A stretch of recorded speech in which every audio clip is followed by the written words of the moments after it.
circuit is connected as shown in figure with the switch S open. When the switch is closed, the total amount of charge that flows from X to Y is. Switch को close करने से इसमें कितना charge flow करेगा. ठीक है, शुरुआत में देखते हैं. जब ये ओपन है और हम ये मान के चलेंगे कि स्टेडी स्टेट है. स्टेडी स्टेट है तो इधर से तो कोई करंट फ्लो करेगी नहीं, करंट केवल इससे फ्लो करेगी.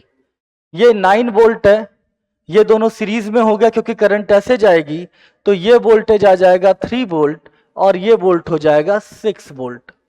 आप ऐसे देख सकते हो 9 वोल्ट है और ये रेजिस्टेंस भी 9 है, करंट 1 एम्पियर का जाएगा तो ये 3 वोल्ट और ये कितना हो गया 6 वोल्ट. और अगर ये 3 वोल्ट है तो ये भी 3 वोल्ट होगा, तो इस पे जो चार्ज है वो हो जाएगा Q इक्वल टू CV यानी 9 माइक्रोकूलम्ब, और इस पे जो चार्ज है वो हो जाएगा Q इक्वल टू CV कर दो तो 36 माइक्रोकूलम्ब. ठीक है ना, ये इनिशियल चार्ज है. और अब जब मैं इसको क्लोज कर देता हूं,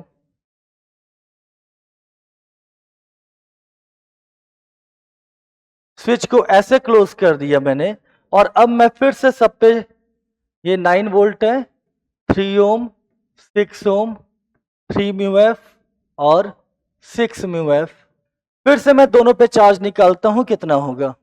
तो अब की अगर आप देखोगे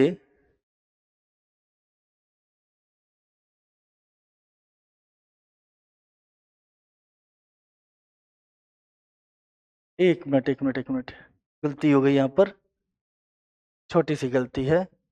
यहां देखो, पहले तो स्विच ओपन है. अगर ये ओपन है तो ये दोनों सीरीज में है. ठीक, करंट इधर से जाएगी, ठीक है ना, और जाए ना जाए इसको कोई फर्क नहीं पड़ता क्योंकि ये जो कैपेसिटर है ये दोनों फिर सीरीज में है आपस में. ठीक है, और ये दोनों अगर सीरीज में है तो 9 वोल्ट ये टोटल है, 6 और 3 का जो इफेक्टिव है सीरीज में ये 2 म्यू एफ हो जाएगा.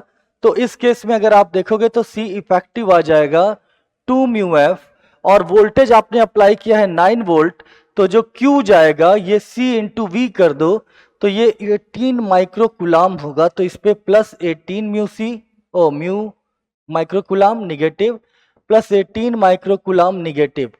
ये शुरुआत का हो जाएगा. इसके बाद मैंने स्विच को क्लोज किया है, और स्विच क्लोज करने के बाद वो हो जाएगा कि अब जो करंट है, अभी भी अगर आप देखोगे तो फाइनली जब स्टेडी स्टेट आएगी तो इन दोनों से फ्लो नहीं करेगी बल्कि करंट इधर से जाएगी.